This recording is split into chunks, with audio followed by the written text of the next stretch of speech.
আপনাকে যে যা বলে যেমন বলে শান্তি পাই, আপনি তাকে তেমন বলতে দিয়েন। তার বলাটা শুনে মুখ গুমরা করবেন না, হাসবেন, শুধু হাসবেন। যদি জিজ্ঞেস করে আমি তোরে বকলাম, বকা দিলাম, মন্দ বললাম, তুই হাসলি কেন, আপনি শুধু এতটুকু বলবেন, এই অশান্তিময় পৃথিবীতে কেউ কারো শান্তি এনে দিতে পারে না। তা আমি ভাবলাম আমাকে 2টা বকা দিলে যদি তোমার মন শান্তি হয়, আমার নামে 2টা বদনাম করলে যদি তুমি শান্তি পাও, যাক আমি না হয় কষ্টই পেলাম, আমার আল্লাহর একজন বান্দাকে তো শান্তির ব্যবস্থা করে দিয়েছি, আল্লাহর একজন বান্দাকে শান্তির ব্যবস্থা করে দিয়েছি, তুমি শান্তি পাচ্ছ, এটা দেখেই আমার শান্তি লাগতেছে। মনে থাকবে ইনশাআল্লাহ। একটু কঠিন, কিন্তু বিশ্বাস করেন উত্তর দেওয়ার চাইতে বড় মজা হচ্ছে চুপ করে থাকা। প্রতিশোধ নেওয়ার চাইতে বড় মজা হচ্ছে ক্ষমা করে দেওয়া। একবার করে দেখেন, শয়তান করতে দিবে না, এটা সত্য। কারণ এগুলা করলে তো আপনি রহমত পাবেন, শয়তান তো এটা চায় না।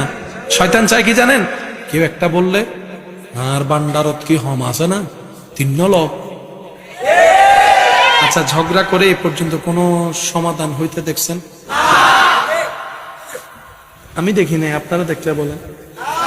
মারামারি হয়ে কোনো সমাধান?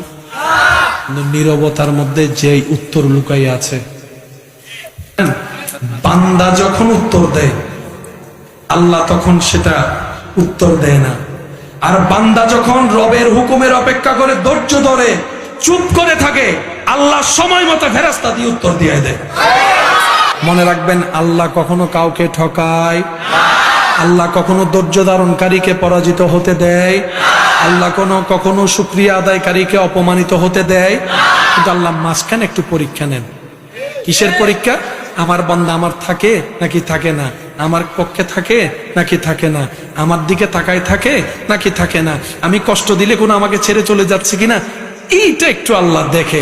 যখন দেখে বান্দা বলে যে আল্লাহ যা তুফান দেওয়ার দাও, তোমার রহমত ছাড়বো না, তোমার রহমত ছাড়বো না, তোমার দরবার ছাড়বো না, সিজদা দেওয়া বন্ধ করব না, নামাজ পড়া বন্ধ করব না, কোরআন তেলাওয়াত বন্ধ করব না, ক্ষমা করা বন্ধ করব না, মুস্কি হাসি কথা বলা বন্ধ করব না।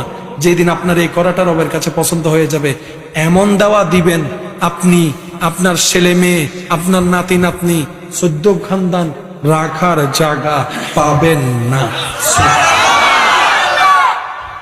সেজন্য প্রথমে বলেছিলাম আমরা আসলে নিতে বলেন, আমরা আসলে নিতে দিলে কমে, কিন্তু রবের নামে দিলে বাড়ে।